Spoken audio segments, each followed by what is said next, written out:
Boas-vindas a mais um mergulho profundo nesta nossa análise. Hoje a gente vai fazer uma exploração muito cuidadosa de um texto incrível, o capítulo 23 do livro Justiça Divina, ditado pelo espírito Emmanuel a Chico Xavier. Esse é um estudo que toca num ponto muito íntimo de todos nós, os grandes mistérios do sofrimento humano. Mas olha, a nossa abordagem aqui não vai ser pelo caminho do dogma cego, não. O objetivo é tentar entender a dor não como um castigo inexplicável ou uma fatalidade, mas sim através de uma lente puramente lógica. A gente vai decodificar essas leis espirituais com a mesma precisão que a ciência usa para analisar o mundo natural. É uma tentativa fascinante de organizar a espiritualidade com o rigor da razão, revelando de fato a mecânica oculta por trás da nossa existência. A gente vive se esbarrando numa daquelas perguntas que ecoam pela humanidade inteira há séculos. Uma verdadeira inquietação filosófica. Por que existe o sofrimento profundo num universo que é governado por um Criador perfeitamente justo? Como é que dá para reconciliar a existência de doenças incuráveis, limitações severas, pobreza extrema e dores emocionais dilacerantes com a ideia de uma inteligência suprema que é amorosa e totalmente imparcial? Na nossa percepção do dia a dia, a angústia quase sempre parece arbitrária, né? Dá a sensação de que a dor atinge as pessoas de forma meio cega e desordenada. Mas será que é assim mesmo que o cosmos opera? Para achar qualquer resposta que faça sentido de um ponto de vista lógico e científico, a gente precisa dar um passo atrás e expandir a nossa perspectiva de tempo de um jeito bem drástico. Para entender essa aparente contradição, é necessária uma expansão radical de visão. A nossa vida física de hoje, esses aninhos que a gente passa aqui na Terra, representam só uma fração minúscula de segundo, um traço muito breve numa paisagem milenar gigantesca. A jornada da alma é ancestral. Quando a gente tenta julgar as dores de hoje, olhando só para o agora, para a biografia de uma única vida, é literalmente como tentar entender o enredo de um filme super complexo assistindo a só um minuto de uma cena isolada. Fica impossível entender as motivações dos personagens ou a coerência do roteiro. Para entender a obra inteira e a perfeição da justiça dela, a gente tem que colocar no nosso raciocínio uma verdadeira ciência do espírito, uma ciência que leva em conta a imortalidade. E é exatamente aqui que a gente entra no cerne lógico do nosso estudo, a lei de causa e efeito como a ciência da alma. A espiritualidade, sob a luz da razão, não é feita de mistérios impenetráveis. Ela apresenta as leis morais do universo através da física purinha da ação e da reação. O equilíbrio cósmico é absoluto. Assim como na física material, onde toda força gera uma força oposta de igual intensidade, na física do espírito, cada pensamento, cada escolha e cada ação criam um movimento energético real no universo e essa energia, sem exceção, volta para o exato ponto de origem para buscar equilíbrio. Não é uma força mística abstrata, muito menos punição divina. É uma lei literal da física cósmica. O que a gente emite para a vida, a gente mesmo é obrigado a reabsorver e processar lá na frente. O que nos traz a uma definição absolutamente crucial dentro dessa mecânica universal. A reencarnação não é um misticismo primitivo, não é lenda, nem um sistema de punição de um criador irritado. Na sua essência mais pura, ela é um mecanismo imparcial de causa e efeito. É, acima de tudo, um sistema educacional de precisão absurda, onde o que foi plantado no fluxo da vida no passado constrói diretamente a nossa realidade biológica e social do presente. O corpo biológico que habitamos hoje, com todas as suas potências ou restrições, e o ambiente imediato em que a gente nasce, são a colheita inevitável daquelas sementes. Entendido esse princípio teórico, vamos ver como a obra diagnostica isso na prática. Entramos agora na seção de reflexos físicos e mentais, diagnosticando a nossa realidade. Vamos observar alguns estudos de caso, os verdadeiros diagnósticos clínicos da alma humana apontados pelo texto. Muitas vezes, vemos a realidade dolorosa de doenças crônicas no aparelho digestivo. Pessoas que desde muito cedo precisam de medicação constante, dietas super rigorosas e convivem com uma fragilidade severa.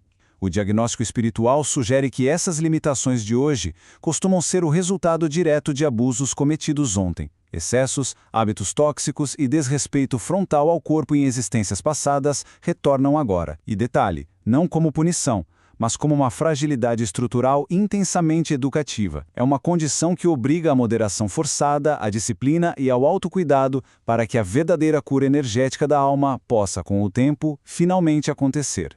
Avançando para outro cenário de muita dor e superação, encontramos a realidade dos corpos com gigantescos desafios de locomoção ou paralisias.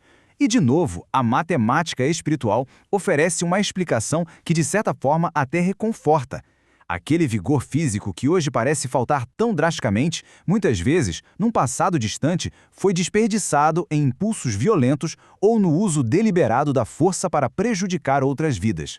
A limitação atual, por mais difícil que seja de vivenciar todo o santo dia, atua como um freio amoroso.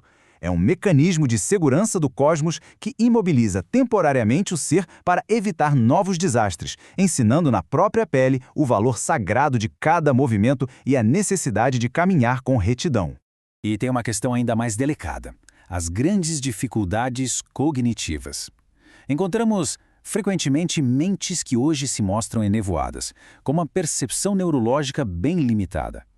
Sob a rigorosa ótica da reencarnação, o estudo aponta que essa situação angustiante deriva de momentos onde uma inteligência ágil e lúcida foi usada voluntariamente de forma manipuladora ou destrutiva no passado. Esse uso sombrio da mente requisita agora um estágio compassivo de silêncio obrigatório. É uma contenção provisória estritamente necessária para que o espírito possa ser lentamente higienizado dos seus próprios labirintos mentais. E é importantíssimo notar que não é só a roupa biológica que reflete o passado. A parte material e financeira também entra nessa conta exata da física espiritual. A escassez material severa, aquela luta suada e desesperadora pelo básico de cada dia, está fortemente conectada a um passado de atolamento em riquezas supérfluas. É o reflexo exato para quem lá atrás acumulou sem freio, focou só na ostentação e ignorou a miséria ao redor. A privação de hoje é, na verdade, o remédio perfeito, desenhado pelo laboratório da vida para forjar a empatia real, a solidariedade e fazer a gente valorizar o que é verdadeiramente essencial. Mas a análise da justiça do universo não para no diagnóstico individual biológico, não. Vamos para a próxima etapa, o resgate no lar, o diagnóstico social. O foco agora sai do nosso próprio corpo e vai direto para as complexidades das nossas relações, mais especificamente para dentro de casa. Tem uma pergunta que mexe demais com todo mundo, porque ressoa nos dramas de quase toda a família. Por que muitas vezes somos obrigados a dividir nossos espaços mais íntimos, a nossa mesa, o nosso teto, justamente com as pessoas que nos causam a maior dor? Por que os maiores atritos emocionais e as decepções mais amargas acontecem bem ali, dentro de casa? A mecânica da reencarnação reconfigura totalmente como a gente entende isso. Aqueles familiares mais difíceis que parecem até adversários tóxicos não caíram ali por um mero infortúnio do acaso. Eles são relacionamentos históricos mal resolvidos. São laços bem antigos, credores do passado que o tempo nos devolve por um convívio forçado. A vida impõe a proximidade de morar sob o mesmo teto justamente para que essas contas energéticas sejam resolvidas. E eles não voltam para perpetuar o ódio, mas para exigir, através de todo aquele desgaste diário, o exercício quase exaustivo da paciência, do perdão e do amor incondicional. A convivência difícil é o palco sagrado para pacificar tudo isso. Olha só essa citação incrível que está no texto estudado. Pelas tentações e provas de hoje, podemos avaliar o ponto de trabalho em que a vida nos impele a sanar os erros do passado, clareando o futuro. As provas intensas de hoje são instrumentos de diagnóstico purinhos. Onde mora a maior dor emocional no presente, a nossa maior fraqueza nos relacionamentos humanos, é exatamente ali o ponto fraturado do nosso espírito ao longo dos séculos. Essas lutas são como faróis alertando exatamente o que a gente precisa tratar, reeducar e amar para garantir um amanhã finalmente livre de sofrimento. E chegamos ao caminho para a perfeição, a cura cósmica.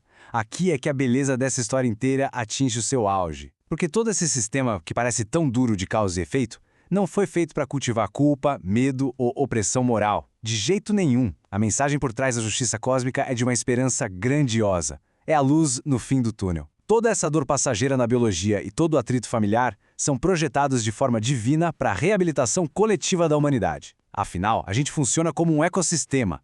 Ninguém evolui isolado para sempre. Estamos todos caminhando juntos. Pensem nessa dinâmica como um ciclo contínuo em 3 passos maravilhosos. Passo 1. A falha. O ser humano, ainda aprendendo por ensaio e erro, falha. Passo 2. A corrigenda. Como manda a lei, essa falha rompe o equilíbrio e exige uma correção, que às vezes vem com o rosto severo de uma doença ou de um conflito em casa. Mas o objetivo nunca é punir por sadismo. É aí que entra o passo 3, o recomeço. A vida sempre nos dá a chance sublime de voltar à mesma lição, com novas roupas físicas e sociais para tentar de novo, fazer diferente e finalmente acertar.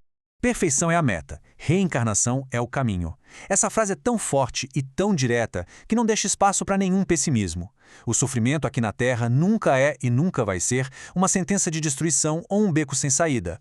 Pelo contrário, cada desafio que a gente enfrenta, cada privação e cada lágrima são os tijolos da estrada que nos leva à evolução moral e à perfeição.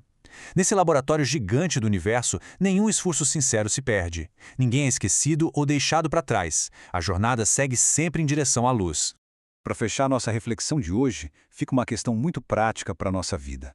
Sabendo agora que a dor tem uma função educativa, sabendo que as dificuldades diárias e as pessoas que nos machucam não são nossos inimigos, mas sim guias rigorosos corrigindo as nossas rotas, a forma de encarar os problemas muda completamente, né? O convite que fica é o de receber os dias mais difíceis com coragem e serenidade interior. Abraçar conscientemente os nossos desafios atuais com vontade real de renovação moral é o que vai nos construir a verdadeira liberdade no roteiro infinito da alma. Muito obrigado por acompanharem esse estudo tão profundo até aqui. E a pergunta que eu deixo no ar para a gente pensar é esta: como nós vamos utilizar os profundos desafios de hoje para moldar um amanhã luminoso e livre?